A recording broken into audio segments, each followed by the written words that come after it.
without further ado, let's get started with the first talk. So Professor Solms is best known for his discovery of the forebrain mechanisms of dreaming and for his pioneering integration of psychoanalytic theories and methods with those of modern neuroscience. He holds the Chair of Neuropsychology at the University of Cape Town and Groote Schuur Hospital. His other positions have included Honorary Lecturer in Neurosurgery at St. Bartholomew's and the Royal London School of Medicine, Director of the International Neuropsychoanalytic Center in London, and Director of the Arnold Pfeffer Center for Neuropsychoanalysis at the New York Psychoanalytic Institute. Professor Solms' books include clinical studies in neuropsychoanalysis, the brain and the inner world, and most recently, Hidden Spring, a journey to the source of consciousness, which was published earlier this year. You can follow him on Twitter at Mark_Solms and get a copy of Mark's latest book by going to bit.ly/The Hidden Spring. So, Mark, whenever you're ready, just feel free to get started there. Dreams have been a source of great interest for probably forever. Just about every culture and throughout recorded history and what we know of prehistory, there seems to have been an idea that dreams convey some sort of meaning, that there's some sort of message hidden in dreams.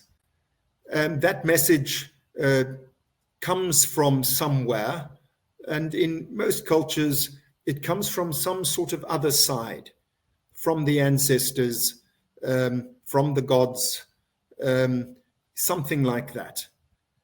Not infrequently, very interestingly, the idea is that dreams reveal something of the future, that they foretell something.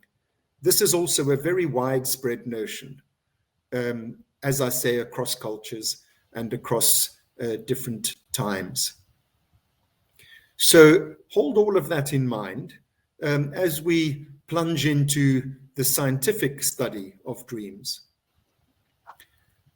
It is to Sigmund Freud that we owe the first serious attempt to identify from a scientific point of view what dreaming is all about.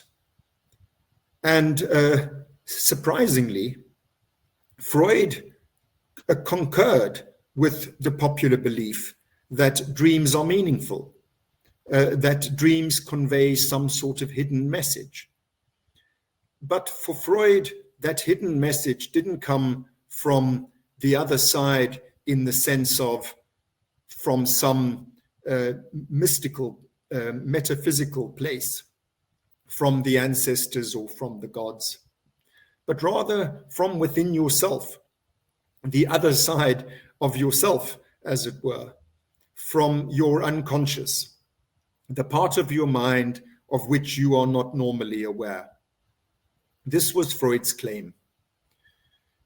Interestingly, when it comes to dreams foretelling the future, Freud's views again had more than an echo of popular belief, in that Freud came to the conclusion that dreams, not that they predict the future, but that they convey wishes. In other words, expectations or hopes about the future.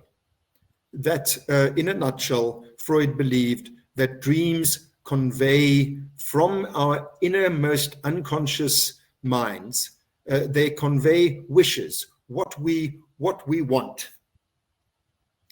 Things that we want that we don't normally know that we want. That was Freud's claim. Now, the method that Freud used to arrive at these unlikely conclusions was a method called free association.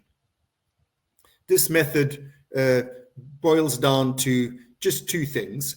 The one is the patient says whatever comes into their minds, and if what comes into their minds happens to be a dream that they remember from, say, the night before or from whenever, then Freud would stop and ask the patient to associate to each element of the dream, to say something about each each feature of the remembered dream, about the setting, about the characters, about the events that occur in the dream.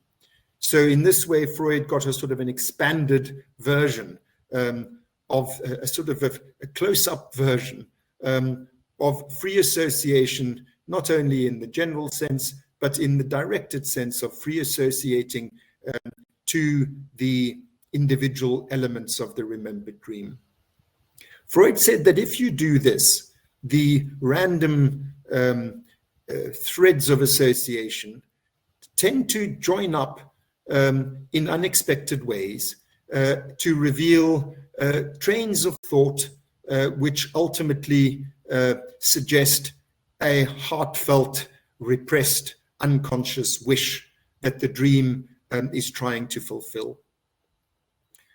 That method, free association, as you've just seen from what I've told you, involves the psychoanalyst, Freud in this instance, inferring something that lies behind the dream. He doesn't say that you see this wish fulfilled there and then in the dream as originally reported, but rather that if you take this expanded sample of thoughts associated with the dream, it is from those expanded associations that you can draw the inference that the theme that combines all of these associations, that underlies all these associations, that explains all of these associations, is some heartfelt, deep-seated, repressed wish of the dreamer, which the dream is attempting to represent as fulfilled. This is a very unlikely method. It's a very imprecise method, certainly very far removed from experimental method.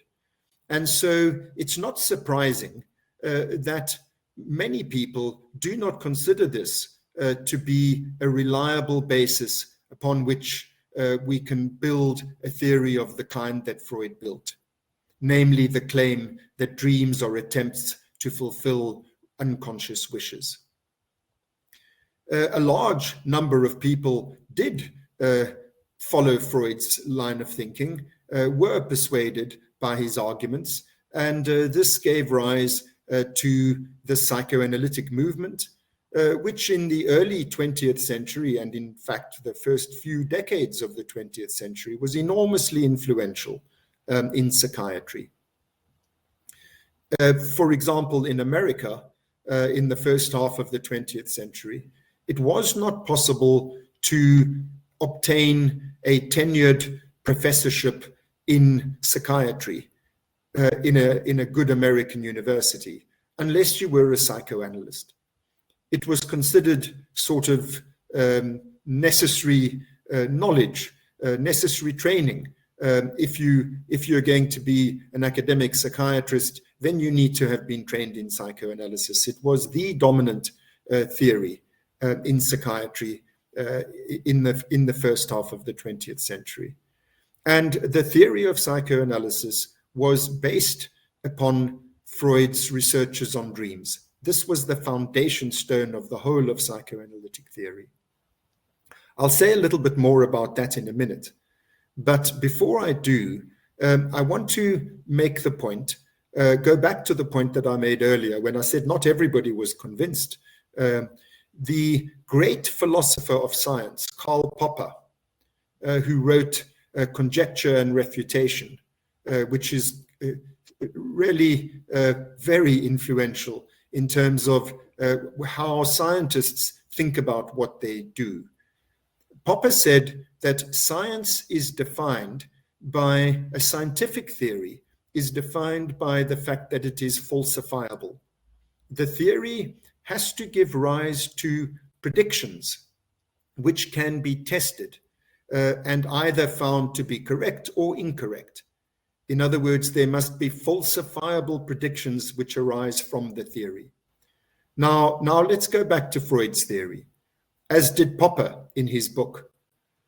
Freud says behind every dream, there's an attempt to fulfill an unconscious wish. But you don't see that wish. You have to make all of these associations in relation to the remembered dream, what Freud called the manifest dream, the declarative remembered dream. And then the psychoanalyst, not the dreamer, the psychoanalyst interprets the thoughts that you have in connection with that dream and infers that there's a repressed wish lying behind those thoughts. Says Popper, the analyst can always find this repressed wish. There's no possibility of an instance in which they cannot find such a wish, because after all, it's up to them to interpret the conscious thoughts of the patient and to infer that behind those thoughts lies a repressed wish. This method of interpretation, says Popper, is not a scientific method. It is not a method which allows for falsification of the prediction. And in fact, there is no clear prediction. The prediction is behind every dream, you will find a repressed wish. Well, you always do if that's what you're looking for. It's observer bias. It's not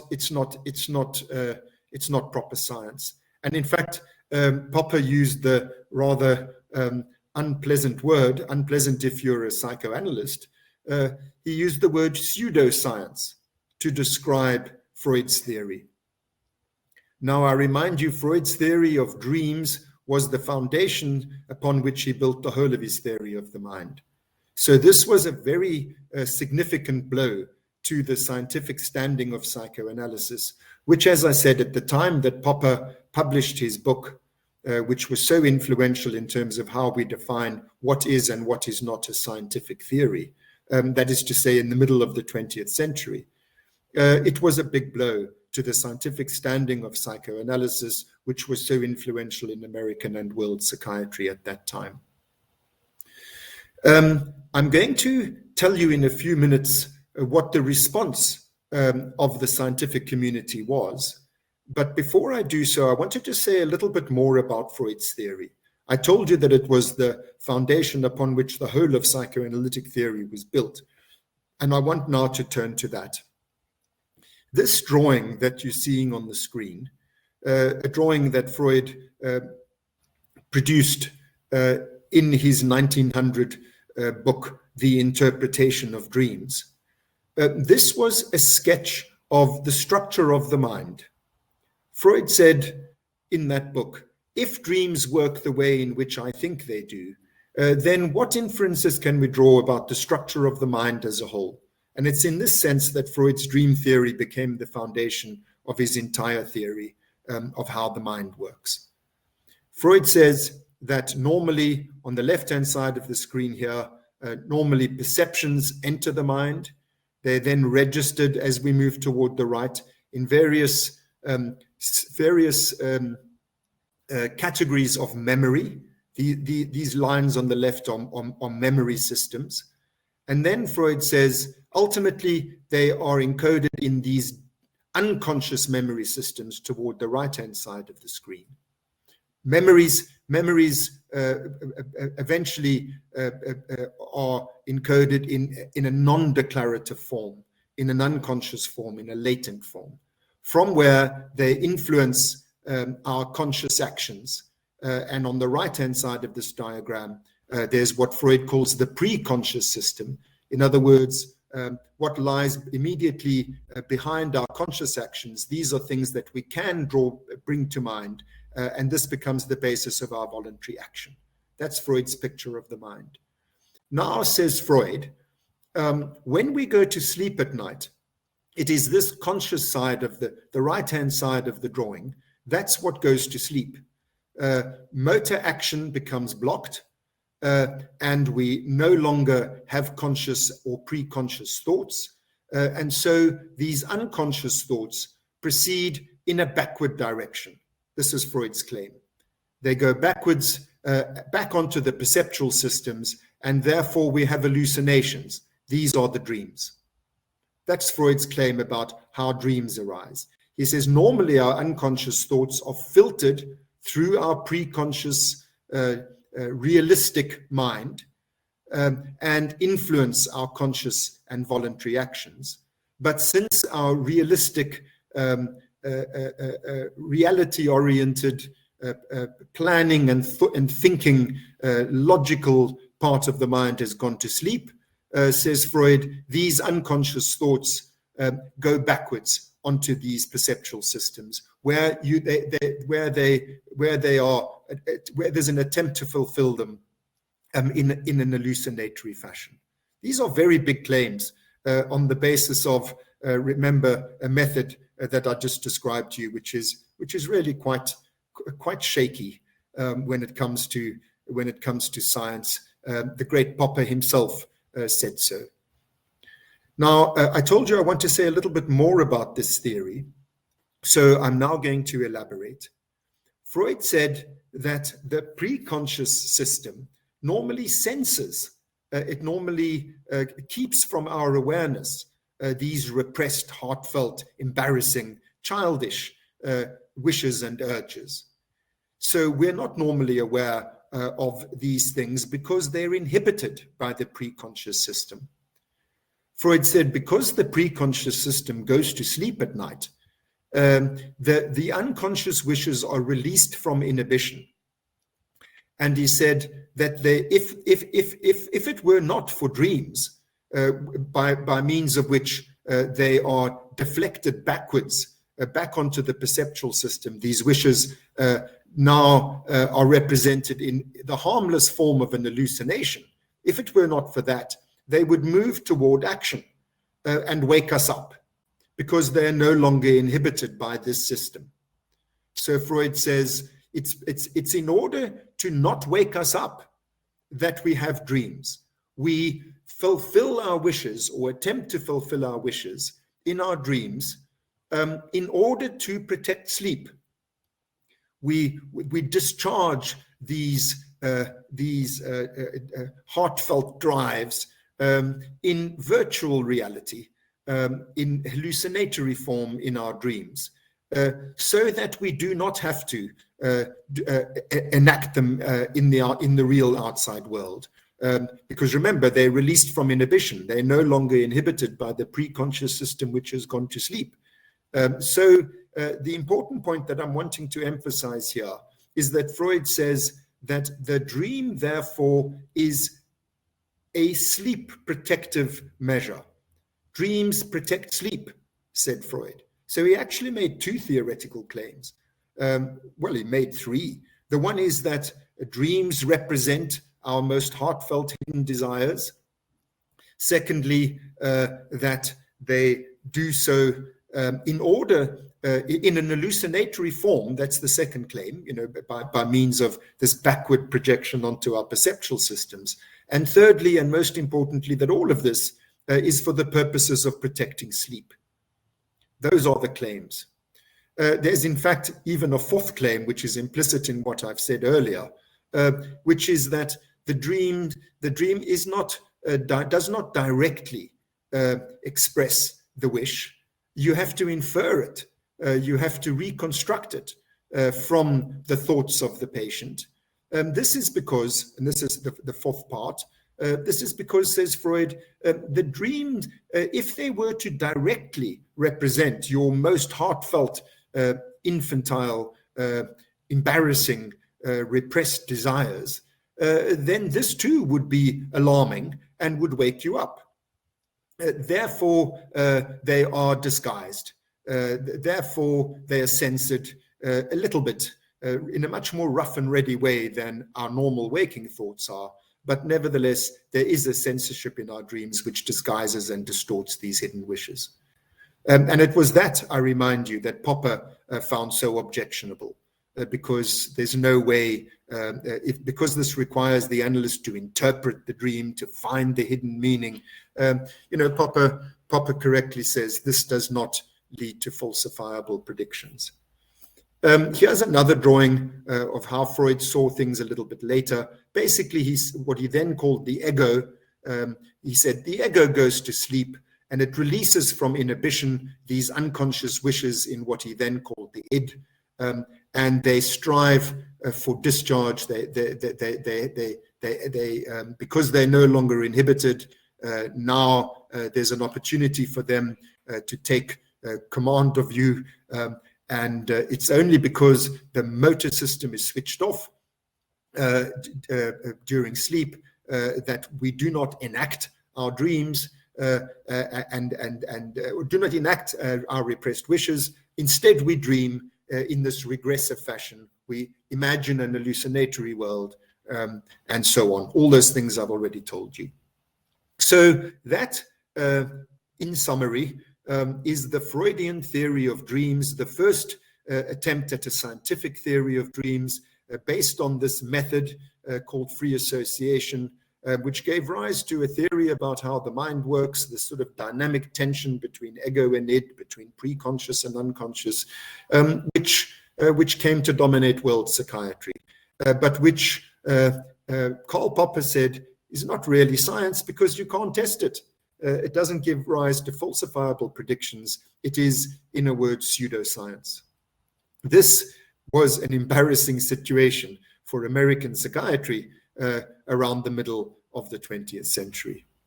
So it came, I imagine, as a great relief when this thing that I've now got on the screen, when this objective method of studying what goes on during sleep became available.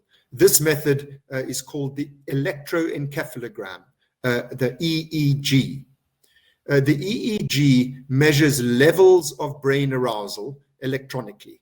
It measures, because the neurons communicate with each other by means of electrical discharges.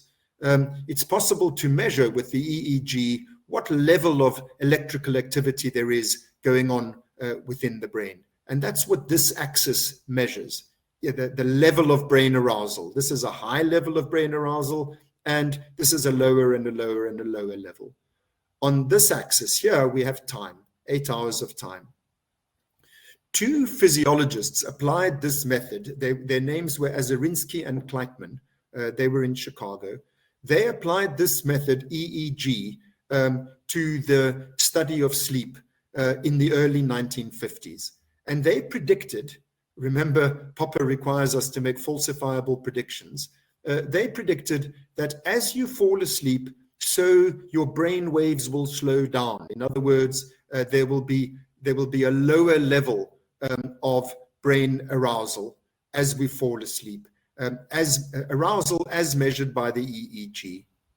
And that's exactly what was observed.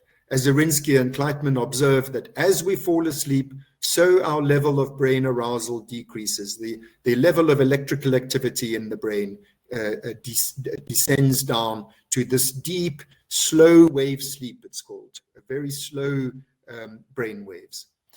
The surprise for Azarinsky and Kleitman, having confirmed that prediction, was what happens next.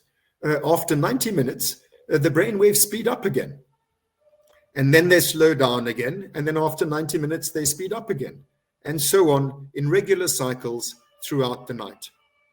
So what they accidentally discovered was this paradoxical form of sleep, where although you are in repose and deeply asleep, nevertheless your brain boots up and reactivates in regular cycles every 90 minutes. They initially called this paradoxical sleep for the reason that it is paradoxical that the brain should be aroused during sleep. And they, not unreasonably, came to the idea that this paradoxical physiological arousal might be the equivalent of the paradoxical psychological events of sleep. The paradox here being that in the unconsciousness of sleep, you have conscious experiences. The unconsciousness of sleep is punctuated by intensely conscious mental activity, the mental activity that we call dreaming. So Azarinsky and Kleitman hypothesized that the physiological state of brain arousal that they discovered might be the equivalent of the psychological mental arousal that we call dreams. So they predicted, here's another experiment, they predicted that if you wake people up during this paradoxical arousal state during sleep, that you will get dream reports. And if you wake them up in the slow wave sleep, demarcated by red over here, then you will not get dream reports. Same applies here. Whoops, sorry, skip the slide. So they then set up an experiment together with a young man named William Dement, rather an unfortunate name for a mental scientist. And Dement confirmed this prediction. When he woke sleeping subjects up during paradoxical sleep, 90% of awakenings were accompanied by dream reports. And when he woke them up from slow wave sleep, only 10% or less of awakenings were accompanied by dream reports. So that's a very strong confirmation of the theory, a strong confirmation of the prediction arising from the theory that this aroused brain state that happens every 90 minutes during sleep is the physiological equivalent of the psychological state of dreaming. And from that moment onwards, I'm talking about 1955, from that moment onwards, dreaming and this physiological state were considered to be equivalents, to be the objective physiological state was a objective biological marker of the presence of the subjective psychological state of dreams. And that's very important, because now that we have an objective marker of when somebody is dreaming, we have the opportunity of investigating what the mechanisms are that lie behind those objective events, those brain events, those physiological events. And this was an enormous relief, as you can imagine, as I said earlier, for American psychiatry and mental science as a whole. We could move beyond this subjective saying whatever comes into your mind kind of thing and start doing proper science. Now, this state that used to be called paradoxical sleep that I've been talking about, the state of brain arousal, it was renamed REM sleep, or rapid eye movement sleep, because one of the other features of what happens during REM sleep, during this phase of sleep, is not only that the brain waves become faster and more irregular, it's also that your eyes dart about, and this is very easy to see, rapid eye movements. And so this became the name for this type of sleep, REM sleep, rapid eye movement sleep. And the slow wave type of sleep became known as non-REM sleep, NREM sleep. There are other things that happen during REM sleep. Very interestingly, your genitals become engorged. But let's not talk about that. The main way in which we measure REM sleep these days is we look at the brain waves and we look at the eye movements and we look at muscle tone, because interestingly, your muscles below the neck become completely flaccid, temporarily paralyzed, making it impossible for you to enact whatever it is that's going on inside of you during this phase of sleep. I told you that this was a great breakthrough because it made it possible for us to investigate objectively the mechanisms lying behind this physiological state that you can study using normal scientific methods. And what made this all the more viable was the fact that REM sleep does not occur only in human beings. It occurs in all mammals. And why that's important is because, unfortunately for those other mammals, it was considered ethical to poke about in their brains, snip away at bits of their brains, not to put too fine a point on it, to see which bit causes the REM sleep. Because the part that causes REM sleep is the part that causes dreaming. And so if we can identify objectively the brain basis of REM sleep, then we will have a less embarrassing handle on what it is that causes us to dream, a methodologically less embarrassing grip on it, is what I mean.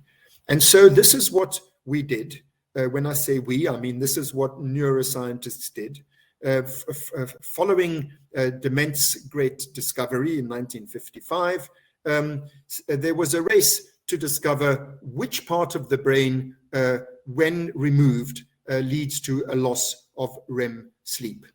And the scientist who led the charge was Michel Jouvet. And what he did in cat brains, what I'm showing you on the screen is a human brain, but it looks very similar to a cat brain. And what Jouvet did was he made progressively deeper slices into the brain to see at what level, how deep must he go in order to obliterate REM sleep. He eventually got this deep. He made a cut over here at the top of the brain stem, separating the whole of the forebrain, the big gray structure that fills out our craniums, our evolutionary pride and joy in us humans, the thing that sets us apart from all the other mammals. We've got so much cortex. What Jouvet showed was you can remove the cortex entirely from the brainstem, thereby disconnecting the brainstem from the organ of the mind, the part of the brain that represents memories and perceptions and cognitions of all kinds. You can remove this whole organ of the mind and retain only a brain stem, very primitive structure just above the spinal cord, and still REM sleep persists. In the unfortunate cats that he was doing this to, REM sleep persisted, carried on like clockwork with the same regularity, even when all they had was an active functioning brain stem. Jouvet found it was only once he got right down to the level of the pons, which I'm indicating with my pointer now. It was only once he got right down to this level that REM sleep stopped. That showed that REM sleep was generated at this level of the brain. That was in 1965 that Jouvet reported this. He then handed over the baton to his student, Alan Hobson, who was able to identify exactly which neurons in this part of the brainstem switch REM sleep on and off. He found that there were a group of neurons here in what's called the mesopontine tegmentum. These neurons release a neurotransmitter in the forebrain called acetylcholine. He showed that these cells fire rapidly as you enter REM sleep and activate the forebrain. In all the species that he studied, he focused mainly on rats, did Hobson. And simultaneously, there are two other groups of cells here. I won't bother you with the technical details, but there are two other groups of cells also in the pons, which stop firing as we enter REM sleep. So what Hobson showed was there's a simple switch. It's every 90 minutes in the human brain, these cholinergic cells here switch on, and these other cells down here switch off. So that's the mechanism of dreaming. A simple switch, on, off, click, clock. And this switch is in a level of the brain way below the organ of the mind. And what is more, it happens every 90 minutes, like clockwork. So Hobson concluded that the Freudian theory of dreams must be completely wrong. There's no wishes going on down here. There are no motivations going on down here. Acetylcholine is not a motivational hormone or neurotransmitter or neuromodulator. It is, as Hobson said, motivationally neutral. And it switches on and off like clockwork. And it activates the organ of the mind. It activates the cortex, thereby generating random images. The things that we experience in our dreams, said Hobson, are the forebrain making, and I'm quoting him, making the best of a bad job. It is just being activated. It's not meaningful activity. It's random arousal of the forebrain. And all that the cortex can do is join the dots. So it joins all the perceptual and memory and other cognitive mechanisms that are randomly activated, and creates an episode, creates an experience out of it, which is what we dream. As I said, Hobson calls that making the best of a bad job. That's what the forebrain does. And he said, this is why dreams are so nonsensical. This is why dreams are so irrational and unrealistic. It's because they do not represent actual events, actual thought processes, but rather random arousal of the cortex by the brainstem. He called this theory the activation synthesis theory of dreams. He says the brainstem activates the forebrain, and the forebrain synthesizes. It joins the dots, and it tries its hardest to make some kind of experience out of this shambles. Hobson said, I'm going to tell you two more things before I stop for our break. Hobson said these two further things. The one was, he said that if you look at this random mental activity that's generated in the way I've just described, you can find meaning in it in the same way as you can find meaning in an ink blot. The ink blot itself is meaningless. It's just a random outcome of how the ink fell when you fold the page on which the ink blot has landed. It creates this meaningless pattern. But you can find meaning in it. You can say, it reminds me of a butterfly, or it reminds me of a bat, or a vampire. And this might say something about you, the meaning that you find in the ink blot. But the crucial thing is that the meaning isn't actually in the ink blot. You have projected it onto the ink blot. It comes after the fact. And so says Hobson, dreams are inherently meaningless things, just like ink blots are inherently meaningless things. And psychoanalysts project meanings onto them in exactly the way that worried Popper, that you can do anything you like if the method that you use is finding meaning behind things, rather than the kinds of methods that Hobson and Jouvet and Isarinsky and Kleitman and Dement used, where there are objective ways of testing your theories and verifying by falsifiable predictions whether you're on the right track or not. So this was one of the things that Hobson said. The other thing that Hobson said was, as I've told you, therefore the Freudian theory must be wrong. The dreams do not work the way that Freud said. There are no wishes, there are no motivations, there's no psychodynamics, there's no inherent mental process behind the dreams at all.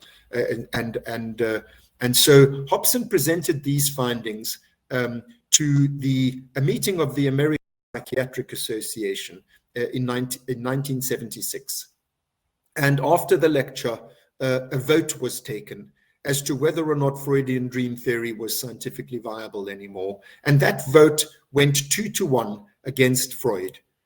This was a momentous occasion, bearing in mind how influential psychoanalysis had been in American psychiatry.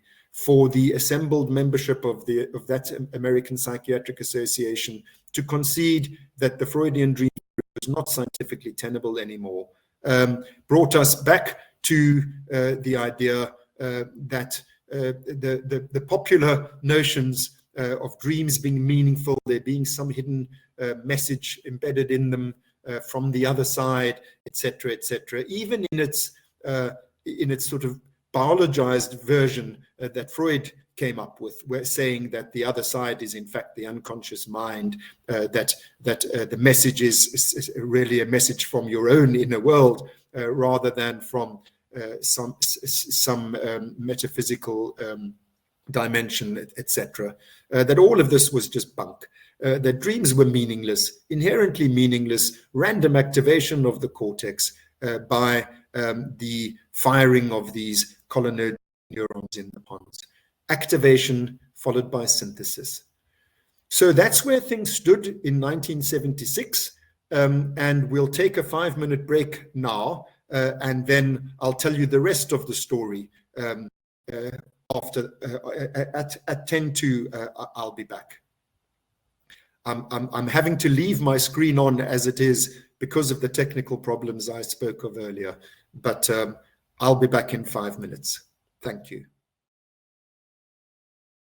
So 10 years after Hobson reported his momentous findings, building on those of Jouvet, Zirinsky, Kleitman, and Dement, I began a study which I'm now going to report to you. I wasn't especially interested in Freudian dream theory. It had been debunked. I was a neuropsychologist, and what I was interested in was the synthesis side, the cortical side of Hobson's theory. I predicted that if what the cortex is doing is joining the dots, the randomly activated dots, as it were, in the cortex, then damage to different parts of the cortex should have differential effects on the content of dreams. Damage to the visual cortex might result in non-visual dreams, I predicted. Damage to the somatosensory cortex, which leads to hemianesthesia and hemiplegia, paralysis of one side of the body, should have us moving in our dreams with only one half of our bodies. Damage to the language cortex should result in non-verbal dreams, and so on. All of these predictions, I want to tell you, were disconfirmed. None of that happens. It was a great surprise to me. The only one of my predictions which was in fact confirmed, I predicted that the prefrontal cortex, this part of the brain, which sets human beings apart from chimpanzees and other primates, we have very highly developed prefrontal cortex. This part of the brain is in charge, as it were. It's the executive control center of the mind. Since we do not seem to be in charge of what happens in our dreams, I predicted that damage here would have no effect on dreams. I predicted that this part of the brain does not participate in dreaming, and that proves to be correct. Damage to this part of the brain has no effect on dreams. Blind raters, that is to say, people who do not know whether they're looking at the dreams of a patient with no frontal lobes or the dreams of you and me, they are unable to distinguish the dreams from each other. That was the one and only of my predictions that was confirmed in this study that I began in 1985 and ended 10 years later. It took me 10 years to do the study because I wasn't studying rats and cats. I was studying human beings because I needed dream reports. I needed to see how the content of dreams was altered by damage to different parts of the brain. So this slide here, the dark blue area, corresponds to the area of the brain that we're talking about, the prefrontal cortex. Damage here has no effect on dreams. But what I found, the other things I found were really equally interesting, if not a lot more so. And these other findings were surprises. The first surprise is indicated by this light blue area in the top left image on the screen. This is the mesopontine tegmentum. This is the part of the brain that is responsible for generating REM sleep, the part of the brain that Jouvet and even more precisely Hobson had identified as the dream generator. It's here, this area here. Now, what I found was that damage here, although it does lead to a loss of REM sleep in human beings, just as it does in rats and cats, it does not lead to a loss of dreaming. That these patients, I had 18 of them with damage in this part of the brain. By the way, I studied 361 patients. 18 of them had damage here, and they all reported ongoing dreams. And even if you wake these patients up during the middle of the night, you get no dream, you get no REM, but you do get dream reports. So this was a really shocking surprise, because the ABCs of behavioral neuroscience state that if a part of the brain is responsible for a particular mental function, then loss of that part of the brain should lead to a loss of that mental function. But what I found was it applies to REM sleep. You have a loss of REM sleep, but you do not have a loss of dreams. That means on the ABCs that I spoke of, that this part of the brain cannot be the part that's responsible for dreaming, that there is in fact a dissociation between REM sleep and dreams, that although REM sleep is lost with damage here in all species, we can determine in human beings that dreaming is not lost. This suggests that dreaming and REM sleep are not the same thing. This was even more strongly confirmed by virtue of the fact that I found that damage here in what's called the parieto-occipital junction, this area of the brain, that damage here to this part of the brain which is responsible for mental imagery, that damage here leads to a loss of dreaming, which is not surprising because if you can't generate a mental image, how can you generate a dream? But these patients continue to have REM sleep. That's what we call a double dissociation of function. In other words, damage here leads to a loss of REM sleep with a preservation of dreaming, and damage here to these brown areas leads to a loss of dreaming but preservation of REM sleep. So dreaming and REM sleep were doubly dissociable. Even more interesting, and this is the last of the several findings that I made, but I won't report them all, it was that damage in this area marked in red. Red means important. Damage to this part of the brain, which I'll show you on this slide, it's the white matter underneath the cortex here on both sides.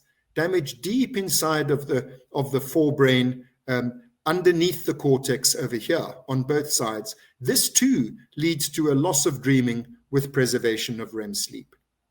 So my main focus after that finding was, what is this part of the brain doing?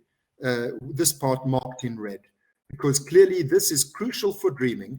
Unlike the brown area where there's no surprise, if you can't generate mental imagery, you can't generate dreams. It wasn't clear at all why damage here should lead to a loss of dreaming. It wasn't clear what this part of the brain is doing that's so important for dreaming, because it is clearly doing something really important for dreaming, something essential for dreaming, because damage here leads to a loss of dreams. Here's a rough and ready slide, a facsimile of the damage in my patients, the actual 9 patients I had with damage over here, all reported loss of dreams, and it was possible to show that they continued to have REM sleep.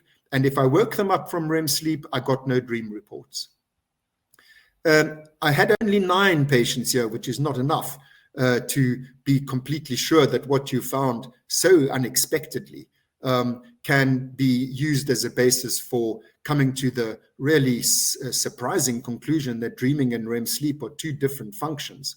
But when I looked at this slide, I looked at this overlay of the damage in my 9 patients, I was reminded of the fact that this part of the brain was in fact deliberately targeted by psychosurgeons in the 1930s and 1940s when they performed an operation called prefrontal leucotomy. They severed the fibers in that part of the brain for the treatment of psychosis. It was found that if you cut those fibers, then psychotic patients improve in the sense that they no longer suffer hallucinations and delusions. And I went back to the old reports of the mental effects of this operation.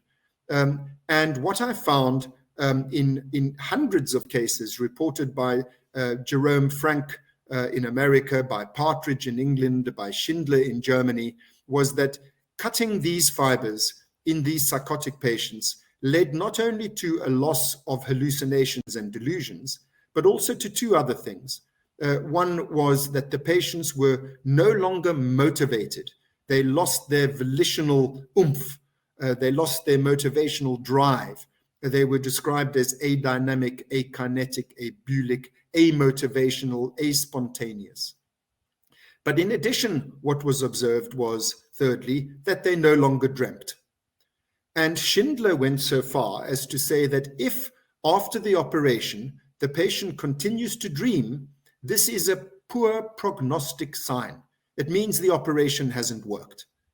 And that made sense to me, because I thought, well, if you're able to generate a dream, which is, after all, a delusional and hallucinatory state, then you're still able to generate hallucinations and delusions, the very thing that the operation was meant to prevent.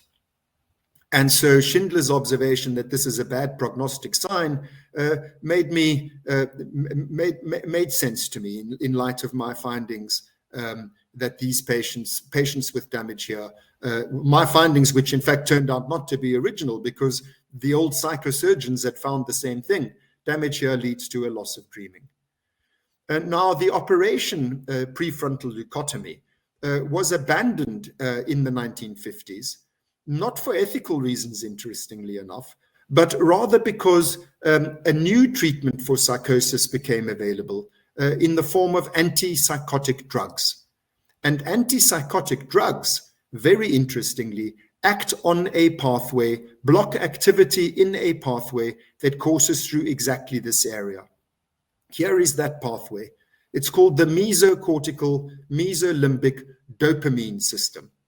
Now, remember, I told you that the part of the brain over here that generates REM sleep, it releases a neurotransmitter called acetylcholine, which activates the forebrain. But the part of the brain that we're talking about here is not cholinergic, but rather dopaminergic.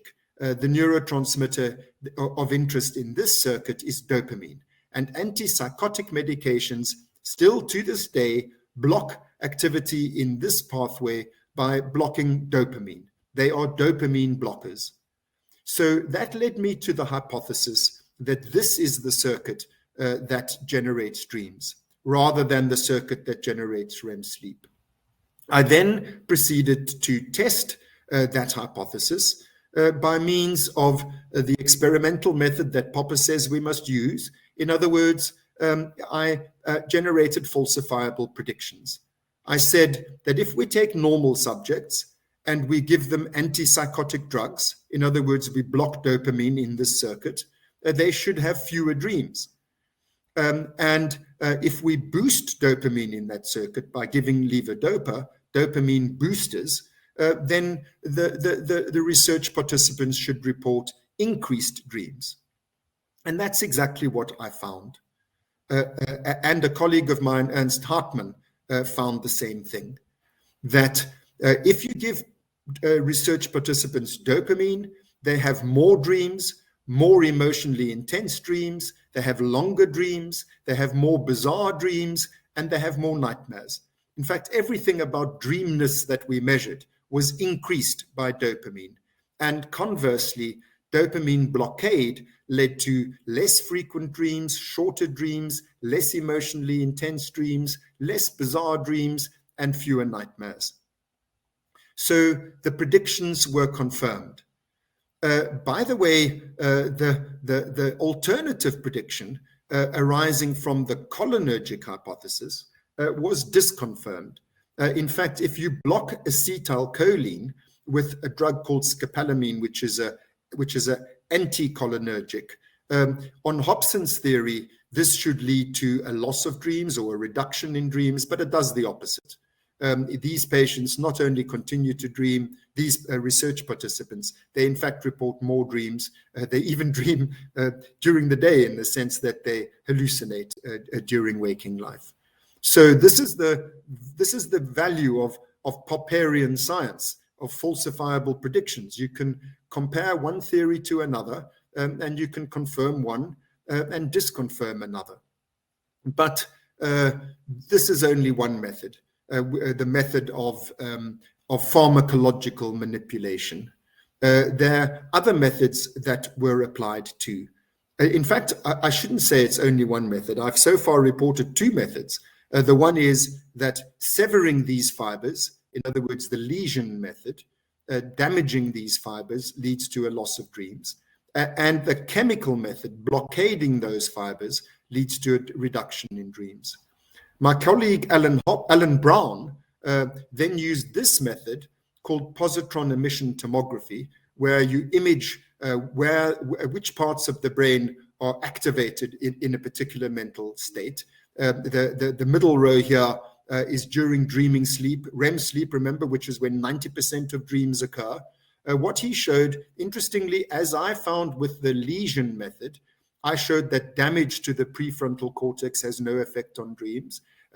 Brown found that the prefrontal cortex is not activated during dreams. In fact, he shows here, this is the part of the brain that deactivates as you fall asleep, the frontal lobes. And when it reactivates during REM sleep, this part of the brain does not reactivate. So this is consistent with what I found, but also consistent with what I found is that what activates most intensely on positron emission tomography during dreaming sleep is the mesocortical, mesolimbic dopamine system. There it is, switched on like a Christmas tree. And this is very interesting. This clearly is the part of the brain that is most active as we enter dreaming sleep. Interestingly, what also activates is this area here, which is where my patients had damage. My patients who had damage here in the parieto-occipital junction, the part of the brain that generates mental imagery, I showed that damage here leads to a loss of dreaming. And Brown's study showed that not only is the dopamine system activated very intensely during dreams, but also there's an activation of these perceptual cortices, the parieto-occipital region during dreaming sleep. So this confirmed the pharmacological and lesion findings that this is the area that is most intensely involved in the generating of dreams. The two further studies, these two studies here, used two other methods. Dahan showed that by recording from single cells, he showed that these dopamine neurons fire at maximal rates during REM sleep.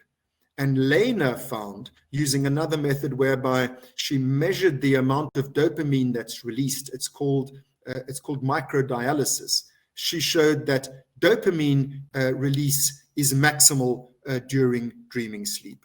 So now we have lesion evidence that shows that damage to this pathway leads to loss of dreaming. We have pharmacological evidence that chemical boosting of this pathway leads to increased dreaming. Single cell recordings of the neurons at the origin of this pathway showed they fire maximally during dreaming sleep, and measuring the release of dopamine at their terminals shows that dopamine is released maximally during dreaming sleep. So all of these 5 different lines of evidence led us to conclude that this is indeed the part of the brain that generates dreams. So what does this part of the brain do? Because remember, I told you it's clearly crucial for dreaming sleep. Well, one of the main experts on this brain system, York Panksepp, points out that if you stimulate this pathway, it results in the most energized exploratory and search behaviors an animal is capable of exhibiting. In a word, it excites and arouses and motivates the animal.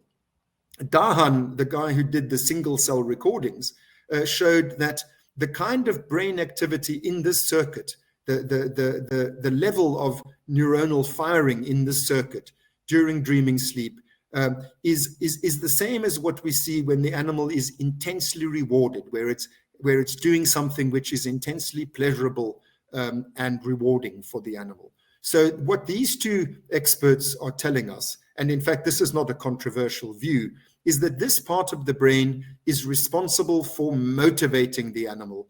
It is responsible for driving for positive, motivational, exploratory interest in the world. And it's for that reason generally called the brain reward system.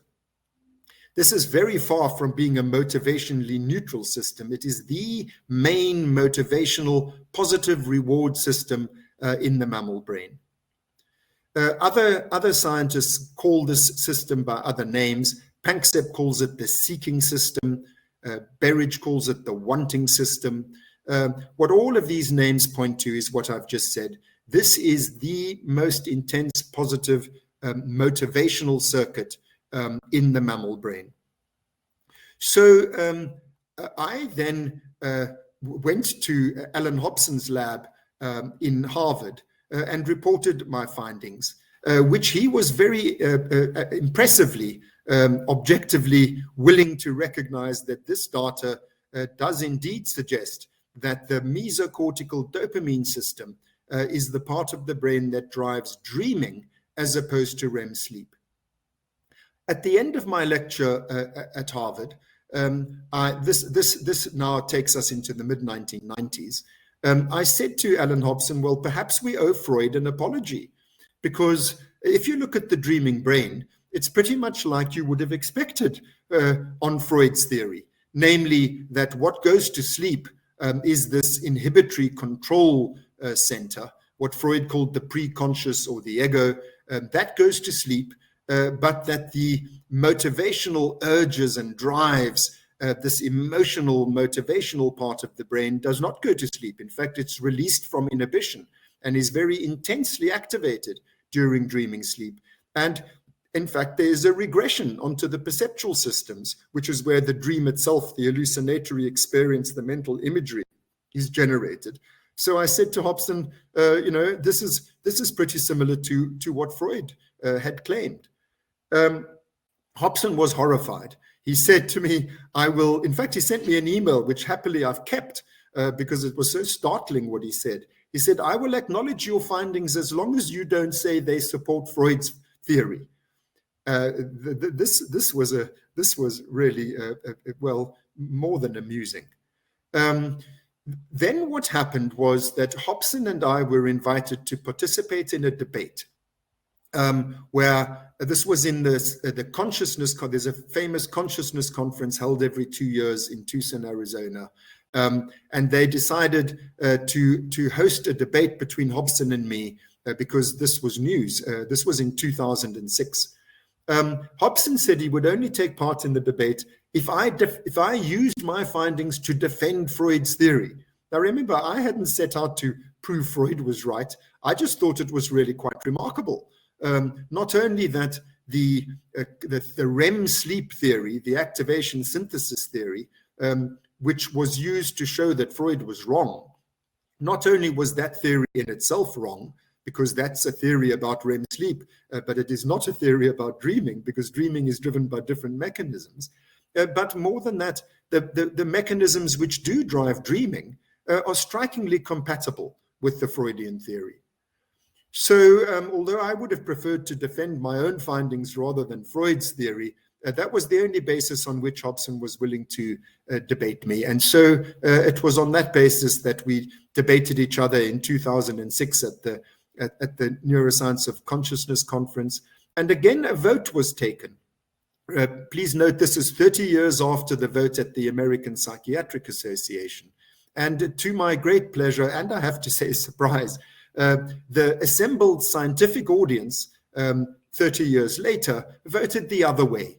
They said, in light of these new findings, the Freudian theory is scientifically viable. So that was an important turning point. Now, I have to change gear. I'm heading toward the last part of what I want to tell you. I have to change gear by pointing out that what I've showed you is that the dreaming brain is strikingly compatible with the Freudian, with what the Freudian theory would have predicted. Bearing in mind that the Freudian theory did not give rise to testable predictions because the method that Freud used was free association. But that was because Freud was working at a time that we didn't have these other objective methods available. We didn't have EEGs, we didn't have positron emission tomography, we didn't have single cell recordings, pharmacological probes, microdialysis, and all of that. Now that we have these methods, we can generate falsifiable predictions from the theory. But I had not done that. Remember, I had not set out to test the Freudian theory. I had set out just to elaborate the Hobson theory. And then all of these surprising things came to pass. So what I did after my debate with Hobson in 2006 was shift my focus well, various things. I won't go into all of the details. I'll just fast forward to tell you about a study that I have just completed the pilot phase of, and we're now moving into a larger scale study of the same kind. This is a study which set out to directly test the Freudian theory using methods that are suitable for doing so. And this is the experiment. I'll now describe it to you. I remember I'm saying this part of the brain here, which is intensely activated during dreaming sleep. This is the motivational driver of the dream process. Now I want to add that any neuroscientist who looks at this brain, this dreaming brain, would have to say, how on earth is it possible that in the middle of sleep, this motivational urge released from inhibition, switching on so intensely, how on earth is this compatible with the state of sleep? Remember what Panksepp said. It generates the most intense exploratory and search behaviors that the animal is capable of. And yet this is happening in the middle of sleep. So you would expect that it would disturb sleep, it would wake up the animal. Freud's theory is that the reason it does not wake us up, this motivational drive that activates so intensely during dreaming sleep, is because of the regression onto the perceptual systems, which enables us to have an hallucinatory experience of acting out our wishes, our motivational urges. That was the essence of Freud's theory, that this does not wake us up because dreams protect sleep. The hallucinatory experience of virtual action in an imaginary world, the function of this, according to Freud's theory, is to protect sleep. So here comes the experiment. I said that in patients in whom this part of the brain is intact, who therefore will have this intense motivational drive activated at regular intervals during sleep, that these patients, if they have damage to the perceptual cortex, to the parieto-occipital junction, and therefore cannot dream, they should wake up. That's a falsifiable prediction. This urge, Freud said, would wake us up if it wasn't for the dream, which protects sleep. So I said, well, let's take away the dream, which protects sleep, and see if this motivational urge wakes us up. So that's my experiment. I took a small group of patients with damage here who do not dream as a result of that damage, and compared them to a slightly larger group of patients with damage here who do dream. Now, why this sample was small is because it's quite difficult to find patients with damage here who do not dream, who are well enough in the immediate aftermath of their strokes to participate in a study like this. It has to be done in the immediate aftermath of their strokes because generally these patients recover dreaming. The loss of dreaming due to damage here is an acute phenomenon. Usually within 6 months or so, they recover their dreaming function. So I had to catch them early enough and study them before the dreaming function recovered and compare them to patients with damage in the same area with the same pathology, in other words, strokes in this artery. So this is why I did a pilot study for starters. The results of that pilot study are what I'm going to show you now. And we're now, as I said, involved in a larger study with larger groups of patients, which is going to take more time. I want to summarize again what I predicted. I said patients with damage here who do not dream should have worse quality of sleep than patients with damage in the same area who do dream. This is a nice prediction because it's counterintuitive. Lay people would say, well, if you don't dream, you should sleep better. But the Freudian theory predicts the opposite, that if you don't dream, you should sleep worse, because the theory claims that dreams protect sleep. So that's what I did. I'm now going to show you what I found. Before I show you what I found, I must tell you, for me, the important thing is the mere fact that we can test the theory, that it is not pseudoscience, that if you use the right methods, it does give rise to falsifiable predictions, And I have to say that if I find in the results I'm now going to show you that patients with damage to those perceptual cortices who do not dream, if I find that they have a normal quality of sleep, that their sleep is not disturbed, then I'm very happy to agree that the sleep protection theory is wrong. This is the whole value of falsifiability, that you can determine whether a theory is valid or not using Popper's criterion. So let's see what we found. I showed you a hypnogram, a EEG at the beginning. I showed you a cartoon version of it. I told you that this is 8 hours of sleep, that's time. And I told you that this axis here measures level of brain arousal. So here's my first patient, my first non-dreaming patient who I put in the sleep lab where I predicted that her quality of sleep would be poor. And that's exactly what we find. If you look at this hypnogram, here I switch the lights off and she stays awake for 2 hours. When she does fall asleep, she immediately wakes up. She finally falls into a deep sleep, but for less than an hour. She then wakes up and cannot maintain sleep for the rest of the night. Every time she falls asleep, she wakes up. And interestingly, when she goes into REM sleep, she wakes up. And here she goes into REM sleep and she wakes up. So this is a very bad quality of sleep. This is called sleep onset insomnia, and this is called sleep maintenance insomnia. So that first patient looked like what I'd predicted, that a patient who cannot dream will have a poor quality of sleep.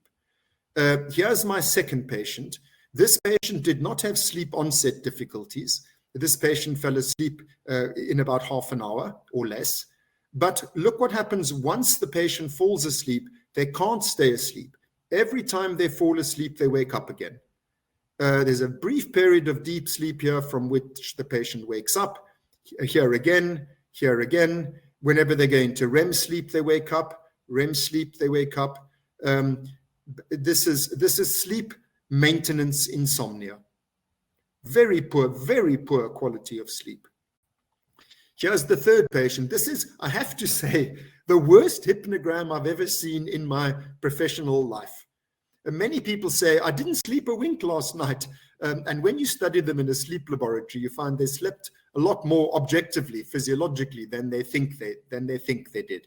But this patient really did barely sleep a wink. Here the lights go out, and the patient stays awake for 4 hours, then dips into sleep for a few minutes and wakes up again. And that happens a few times, and then just stays awake. Dips into sleep,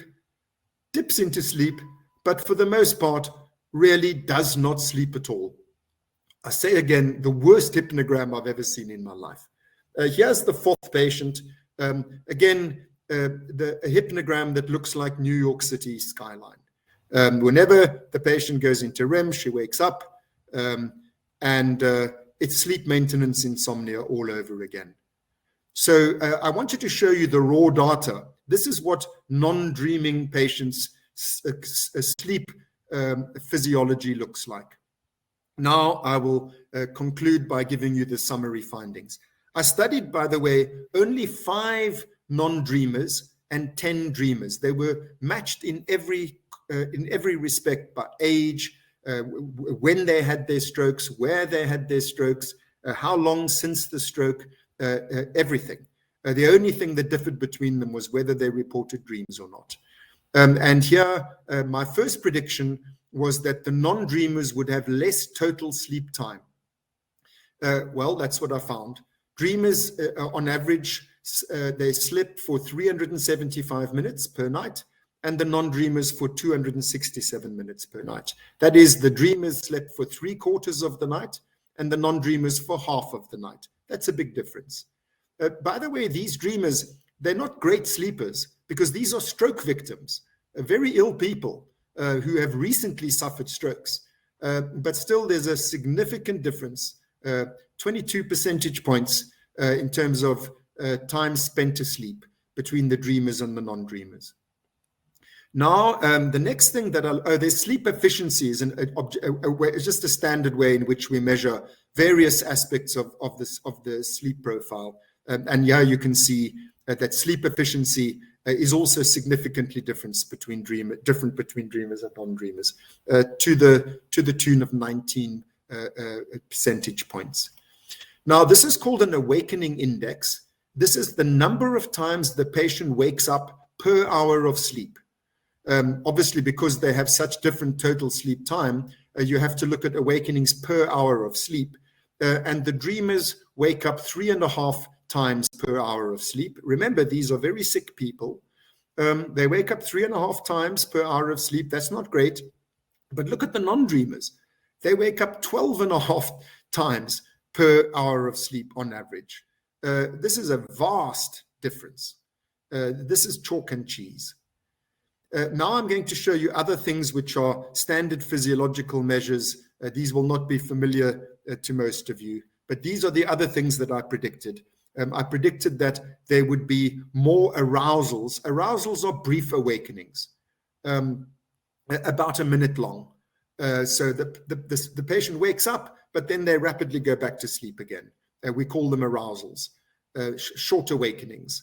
And I predicted that the non-dreamers would have more arousals per hour of sleep than the dreamers, the non-dreamers more than the dreamers, and that's what I found. 19 arousals per hour of sleep for the dreamers, 48 arousals per hour of sleep, 48 brief awakenings per hour of sleep. This is an enormous difference. And the same applies to microarousals, which are awakenings of less than a minute.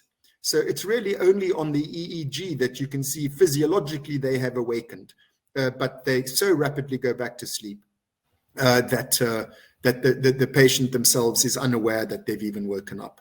But objectively they have for less than a minute.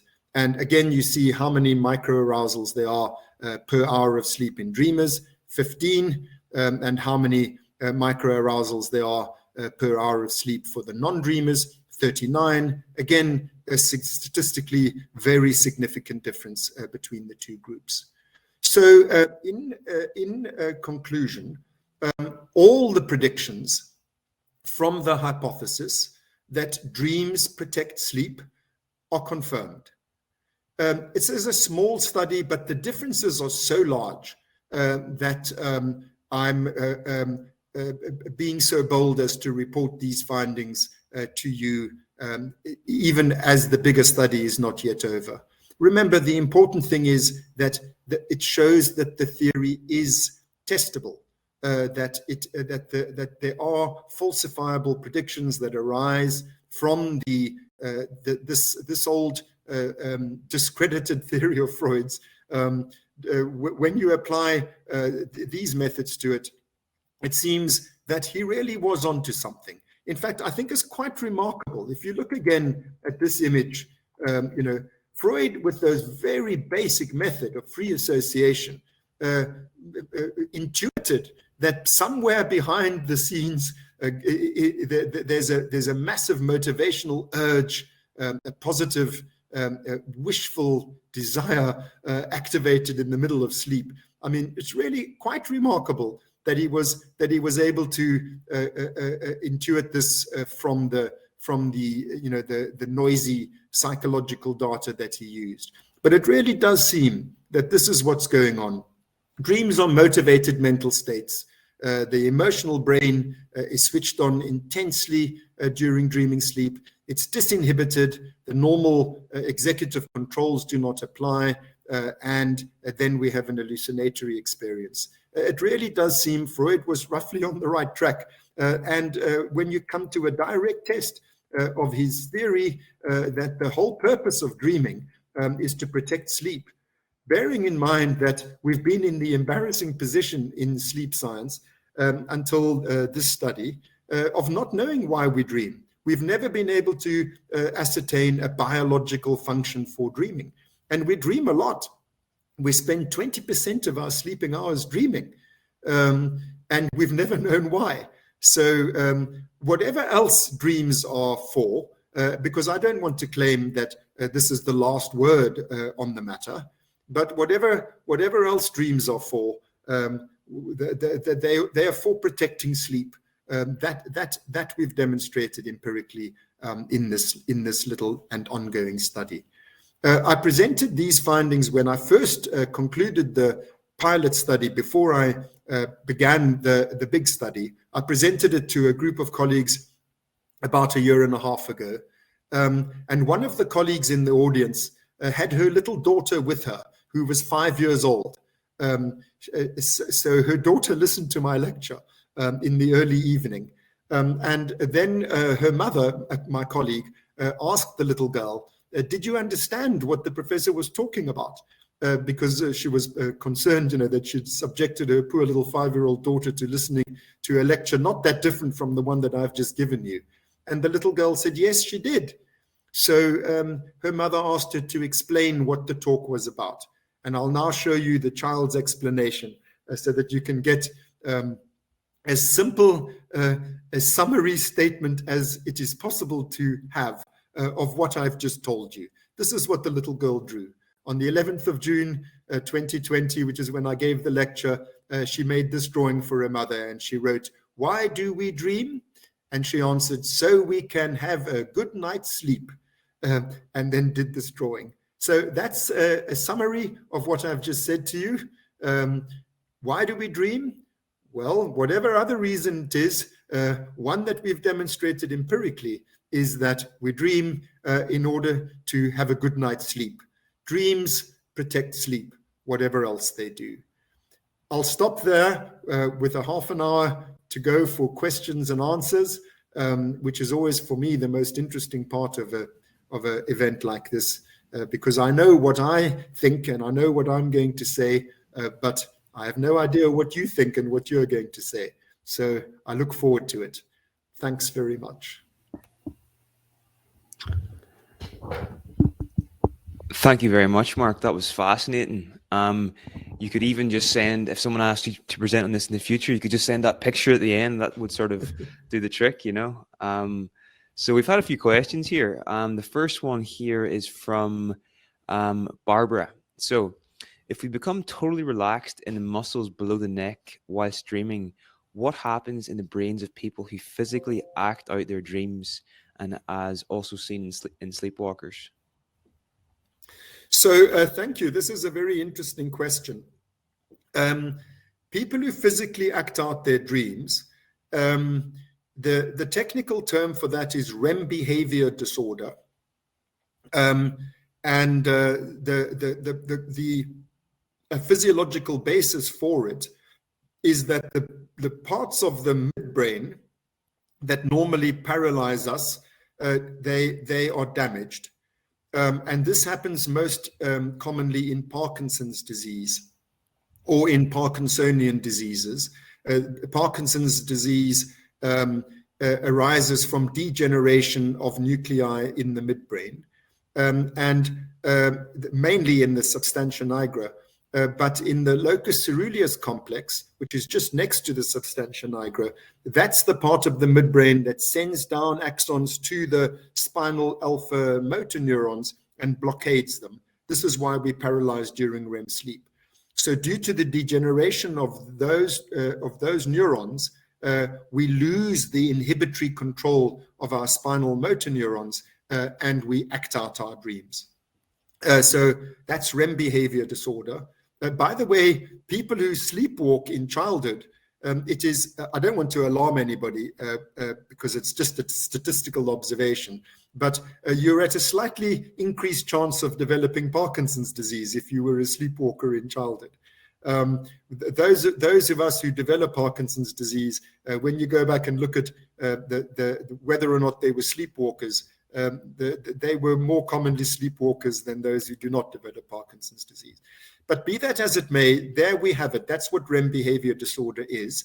And unfortunately, the same damage is caused experimentally in animals by my colleagues who do these sorts of things. And so we can also artificially produce REM behavior disorder in other mammals. And I'll tell you what happens when you do so. What the animal does is it acts out instinctual behaviors. So it like cats, for example, they will stalk and pounce, or they will have intense affective attack, getting into a big fight, or they'll copulate or try to copulate, or they'll freeze and flee, the fear reaction. All of these basic instinctual behaviors is what we see in these experimental animals, and it's what we see in the clinical population. Human beings with Rem behavior disorder, they do the equivalent, instinctual behaviors, fear, rage, sexual behaviors. Interestingly, in humans, more than in cats, we see a preponderance of rage attacks. I'm inclined to draw the inference that we're an extremely aggressive species, but that's sort of partly just joking.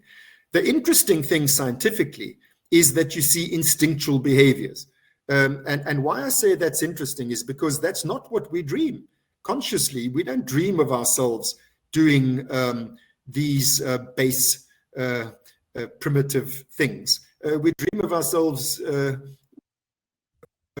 very different things, and what's interesting there is it's consistent with the idea that first of all, that the dream is driven by these instinctual emotional circuits, which we pretty much know it is, but also that the conscious remembered dream is not necessarily the same thing as the underlying mechanisms that drive it in the first place, which was one of Freud's claims, that there's the manifest dream behind which there's a latent motivational process. So it's a sort of interestingly consistent with that. So that's what happens, and that's the mechanism for it, and that's the interesting what's revealed behind it. I want to tell you, I only once in my life sleepwalked that I'm aware of. I was at boarding school. Some of our parents subject us to these terrible things. I went to a boys' boarding school, and on one occasion we went on an excursion with our sister school. And in the middle of the night, I mean, this is really true. It's sort of, you can't make it up. In the middle of the night, I wandered off out of our boys' dorm into the girls' dorm, which you might interpret as a sort of instinctual behavior of a certain kind. And the school mistresses, the girls' school's mistresses, were most alarmed and ushered me back. And I'm not sure they entirely believed me that I was sleeping. Did you wake up?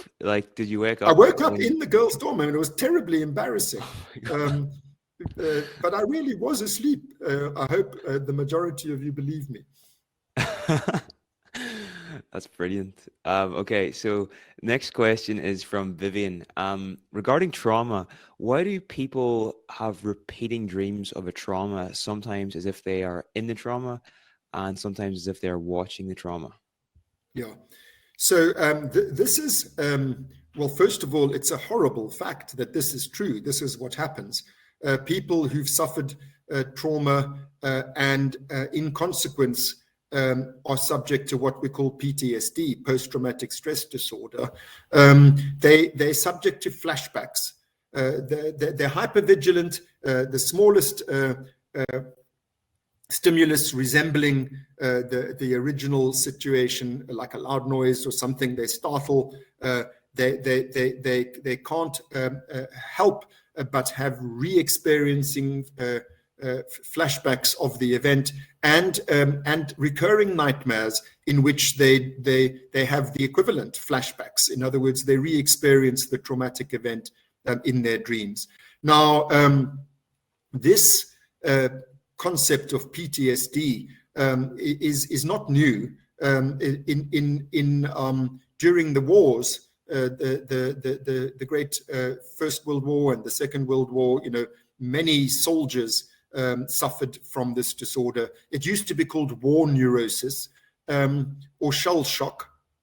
And so during Freud's time, these patients were studied, these dreams were studied, and the point was made to Freud. This is rather contradictory of your theory. You say that dreams are an attempt to fulfill a repressed wish, but these are traumatic dreams. These are anything but wishful. They're the very opposite of what your theory would predict.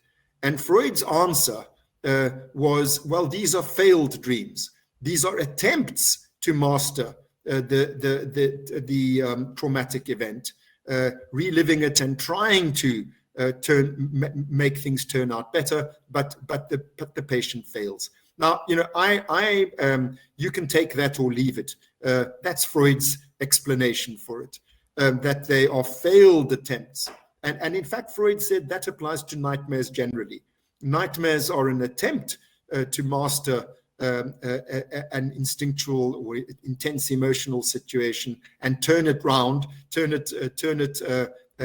make it turn out the way that you would like it to.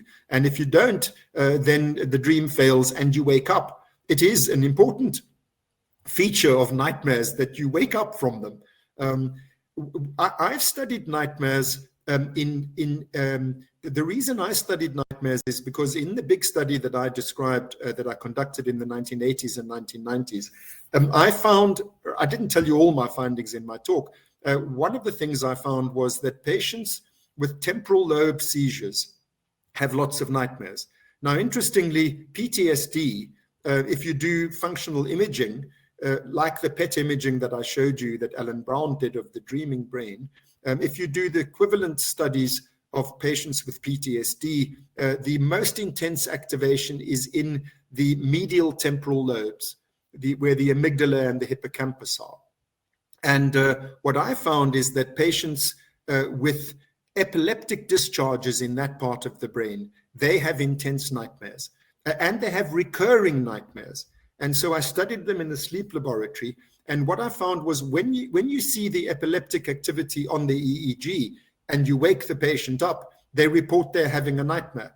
And the nightmare has much of the same quality as their temporal lobe seizures. In other words, bad smells, intense anxieties, feelings of deja vu, and so on, these sorts of things.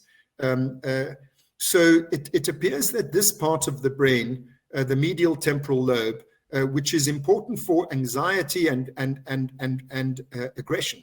The amygdala is important for all sorts of emotions, but especially for fear and rage. That activation of these circuits generates nightmares. I also studied patients with a rare condition called Urbach-Witter disease. It's a genetic disorder which leads to degeneration of the amygdala. Very circumscribed degeneration of the amygdala, the structure that, as I said, is so important for fear and other negative emotions. And what these patients, I've studied 40 such patients. We have a whole community of these patients in a very isolated part of South Africa where they pass the polymorphism, the genetic mutation among themselves over generations. And so we have a large group of them there, which is very unusual. What I found is that these patients have really surprisingly wishful dreams. I'll give you examples. A patient whose child was paraplegic in a wheelchair. She said, "I dreamt my child could walk again. I was so happy." Another patient whose husband lost his job. "I dreamt my husband got a job. I was so happy." A very impoverished patient who'd only been on one holiday, a bus holiday, in her adult life, reported, "I dreamt I was in the bus going on holiday. I was so happy." A patient who lost her father said, "I dreamt my father was alive again. Those are the kinds of dreams that they're like simple, childish, wishful dreams. And they have no nightmares at all. I'm probably rambling now. I'm going way beyond what the original question was about nightmares. I think it's important that we recognize that although some aspects of what I found are consistent with, and one aspect of what I found actually confirms experimentally aspects of the Freudian theory, that doesn't mean the whole Freudian story is right in every single respect. You know, I think that the fact that epileptic seizures during sleep in these negative emotion centers generate nightmares, and that PTSD patients with activation in those same areas have nightmares. And incidentally, nightmares happen outside of REM sleep for the most part. I think that this shows something of the complexity of what we're dealing with here. I will end this rambling answer by just pointing out that damage to those structures does not lead to a loss of dreams. So that's not the pivotal mechanism of dreams is that dopamine system. That's the only one which, of all these emotional circuits, it's the only one which, when damaged, leads to an actual loss of dreams. Damage to the other ones leads to qualitative changes of the kind that I've just described, but they don't seem to be the pivotal, foundational, elemental mechanism that drives the dream process. 100%. Okay, so next question from Charlene. As we have a two-sided brain to which the left function controls the right side, would you say that this has an impact on our dream process? Well, I would have thought so. And many people have speculated that the right and left hemispheres participate in different ways in dreams. And I told you about some of the predictions that I made, which I tested in the big study that I described to you. And I told you that most of them were disconfirmed. One of those predictions was that we will have qualitative differences in the dreams of patients who have damage to the left and equivalent damage to the right cerebral hemisphere. But I found no differences at all. I have been unable to demonstrate any difference in the quality of dreams between patients with damage, equivalent areas of damage on the left and the right. Something else that I found, again, disconfirming a prediction of my own, which is intriguing, is that patients with damage to the right side of the brain that controls the left side of the body, the part of the brain where the motor strip is, who are paralyzed on the left, and vice versa, patients with damage to the left motor strip who are paralyzed on the right. I predicted that they would be paralyzed in their dreams in an equivalent fashion based on Hobson's theory, because if the neurons that are responsible for generating movement in the right side of the body are damaged, then how can you dream of movements in the right side of the body? But they do. Hemiplegic patients are not hemiplegic in their dreams. In fact, it's quite moving. If you'll excuse the pun, it's quite touching. These patients, the only time that they can move normally is in their dreams. They experience themselves as being able-bodied once more. And then when they wake up, as happens to all of us, it's like, oh no, that was just a dream, But that has scientific implications. It shows that the part of the brain that's generating the imagined movement in our dreams is not the motor cortex. That in fact, therefore, the movements that are represented in our dreams are generated from deeper memory systems. They're remembered movements rather than actual activation of the motor cortex here and now. Wow, that's fascinating. Okay, so next one is from Philip. Philip says, I'm wondering what the purpose of REM sleep is as distinct from dreaming, and also what is the purpose of the dopamine driver system during sleep? Okay, so, well, that's a very interesting question. So I keep fiddling with my glasses because the way the screen works here, it's all in mirror reversal. So I keep trying to move them one way and it actually moves them the other way. So that's a very interesting question. Let me start with what you're not actually asking, but which is something, an important point raised by your question, which is remember that Dement's observation was that dreaming and REM sleep have a very high correlation. And that's what led us to make the appalling mistake that we did. In other words, to mistake correlation for causation. We teach our undergraduate students a correlation is not the same as causation. Because two things happen together doesn't mean they're the same thing. And, you know, like babies cry when they're hungry. Doesn't mean that you should look in the digestive tract for the mechanism of crying. And that's what we did when it comes to dreaming and REM sleep.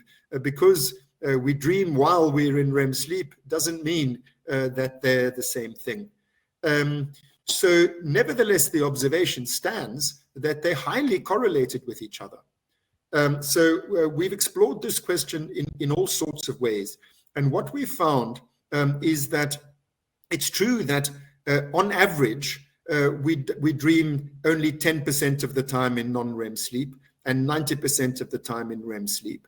But if you look at the different, first of all, you must remember that we have 4 times more non-REM sleep than we do REM sleep. So, you know, if you take the number of dreams we have during the night, 20% of them happen during non-REM sleep. In other words, rather than passing it saying REM awakenings versus non-REM awakenings, you just say dreams over the night. How many of them were in REM? How many of them were in non-REM? Because there's so much more non-REM. It turns out that, in fact, 20% of our dreams happen in non-REM sleep. And disproportionately at sleep onset, in the first few minutes after you fall asleep, there's a 50% chance of reporting a dream. 90 minutes before the first REM period. And as we head toward waking, it's called the late morning effect. As you head toward waking, as the cortisol cranks up to get you ready for the stresses and strains of the day to come, so in non-REM sleep, you have more and more dreams. And those dreams are indistinguishable from REM dreams. So there's not a unique correlation between REM and dream. What they have in common is arousal. REM arousal and sleep onset arousal and late morning arousal. In other words, anything that disturbs sleep causes you to dream. REM is one of the things that disturbs sleep. So that's the point I wanted to make, which is raised by your question. Now you come to the question of, well, what is the function of REM sleep? It has many functions. Some of them homeostatic, autonomic functions. There's a general, there's a lot of interest in those sorts of things. But from the psychological point of view, it is clear, first of all, that memory consolidation is very important, a very important thing that happens during sleep. And it's easy to see why. You can do your housekeeping on your memory when you don't need it here and now for what's happening. So when you're offline, there's no longer any new events happening during the day. The ones that happened while you were awake, they get sifted through. Which of these are important? What am I going to keep? What am I going to throw away? You can't remember everything. So memory consolidation, which is basically what gets consolidated and what gets forgotten, this happens during sleep. And REM and non-REM sleep are responsible for different aspects of memory consolidation. So there's a learning process going on during sleep altogether and going on during non-REM sleep in particular, to do with emotional memory in particular. So the function of REM sleep is their manifold functions, but the one function that we're cognitive function that we're most sure about is that it's involved in memory consolidation. Now, the question about dopamine and this motivational urge, it's a great mystery. All of the monoamines, all of the single neurotransmitter systems, acetylcholine, serotonin, noradrenaline, histamine, they all change dramatically with sleep onset. Dopamine stays the same. So this basic motivational neuromodulator, it fires at the same rate during waking life as it does during sleep. There's a different quality of firing during REM sleep, which is that it fires in bursts. So So the average amount of nerve impulses is the same, but they come in bursts, which is what increases the release of the dopamine at the terminals. Burst firing leads to maximal release of the neurotransmitter. So, that's a mystery. Why should it be that we're equally motivated during sleep as we are during waking life? And a possible answer is what I've just said to you about memory consolidation. We're not doing nothing while we're sleeping. Our brains are very active. Our brains are doing things that they can do when we don't have to deal with clear and present dangers. They do their housekeeping. What's important and what's not important in terms of what I learned today, that's something you might be motivated to. So you're sort of searching through your memories of the day. And on the basis of affective factors, especially in REM sleep, as I said, which is important for emotional memory consolidation, you're determining what's important and what's not important. And so, although you're not doing anything in the outside world, you're doing a lot in the inside world. And so this is one way of understanding why we are equally motivated in sleep and in waking. It's just that we're motivated to do different things. Our motivations apply to different subject matter. It's a kind of internal action rather than external action that we're motivated to perform during sleep. I can't resist adding one footnote to that. Remember what I said at the very beginning of my talk, that popular belief is that dreams foretell the future. Which of course they don't. There's no experimental evidence that dreams foretell the future. And it's been tested, by the way, many times, including in people who claim to have special talents in that department. But why is it such a widespread belief? I think it's got something to do with dopamine. Again, dopamine is this motivational system, which Panksepp calls the seeking system. It's got to do with the future. It's predicting the future. It's a expectancy system. So you must remember when I speak of memory consolidation, memories are about the past, but they're for the future. The whole purpose of learning is to predict the future on the basis of what happened in the past. So I think that the involvement of this expectancy system, this positive future-oriented motivational system, and this memory consolidation business, memory learning being about predicting the future, I think probably these are some clues as to where this popular notion comes from, that dreams are all about. And if you give somebody too much dopamine, as we do sometimes with our Parkinson's patients, they become overly optimistic and they start gambling, and you have increased religiosity, and so people become more gullible and all sorts of things with increased dopamine. So it's we really are. It's a fascinating area, and that question is, as you can well imagine, interests me very much. 100%. So, just maybe a final one here to finish off, Mark. From all of the research that you've done in this area, are there any kind of practical implications that you see for people working in the therapeutic professions that you would like to share? Yes. So I'm very glad to end on that note. The really big ticket item in my talk is that until the 1950s, we thought dreams were important, that they revealed something, revealed in the sense of lifted the lid on something to do with the motivational concerns, the deep-seated emotional preoccupations of our patients. And then that was all debunked with the discovery of REM sleep and the brain mechanisms of REM sleep. We came to the view that dreams are meaningless nonsense. And that was wrong. That was a mistake.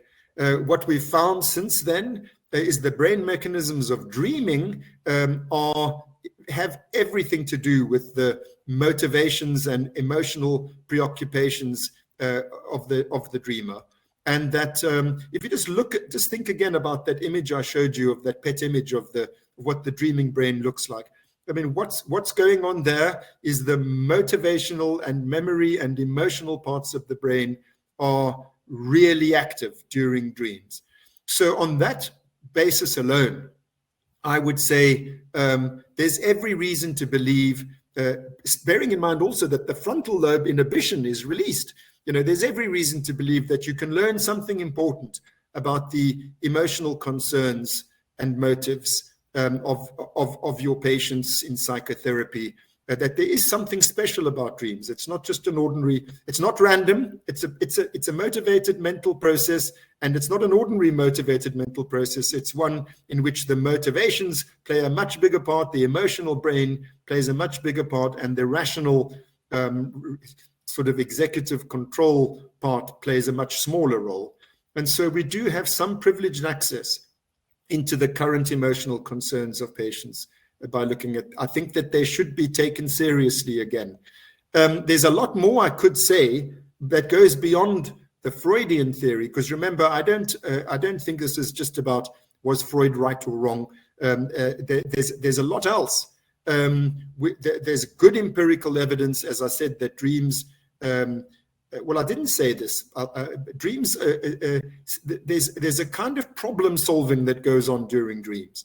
And the work of Rosalind Cartwright, empirical work by Rosalind Cartwright, I don't have time to tell you all the details.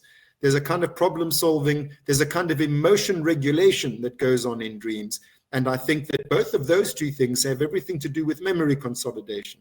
What you learn during the day, ultimately it's for solving problems. It's for predicting the future. Remember what I said, learning from experience. And to the extent that you're better able to get a grip on how the world works, to that extent, you're better at solving life's problems and regulating your emotions, because emotions are the way in which we're aware of those problems that we haven't solved. Those are just some scattered remarks pointing to future work and other lines of research. I think psychotherapists have every reason to take dreams seriously, we had a few decades in which cold water was poured on that idea, and I think the cold water needs to be put back on the stove and heated up again. Brilliant. I love that, what you said there. Emotions are the way in which we become aware of the problems we haven't solved. Is that? Yes, that's the topic for another talk. For sure. Well, Mark, it's been an absolute pleasure to have you back at the Weekend University. I really appreciate it, and I appreciate your flexibility on being able to present with the PowerPoint, not being able to see. That was great. People can find you on Twitter at Mark_Solms, and they can get a copy of your new book on consciousness at bit.ly/The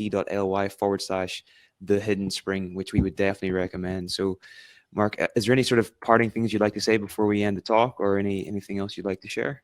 No, just to thank you for the Q&A. Those were, I know you select from the questions, but they were great questions, and I enjoyed the Q&A very much. Yes, and thank you for mentioning my book, not only because it's nice to have your book plugged, but that book does take, when I said there are all sorts of other paths, my book starts with my dream research, which was my first entry into this field, brain mechanisms of dreaming, which led me to become interested in brain mechanisms of emotion and consciousness as a whole, because, of course, the dreams, as I said right at the beginning, the most striking thing about dreams is that they are conscious in the middle of the unconsciousness of our sleep. So it also teaches us a great deal about how consciousness works. Thanks for inviting me, and I've enjoyed being here. Thanks for the interaction. 100%, Mark. Well, enjoy the rest of your day anyway, and we'll talk to you soon. Thank you.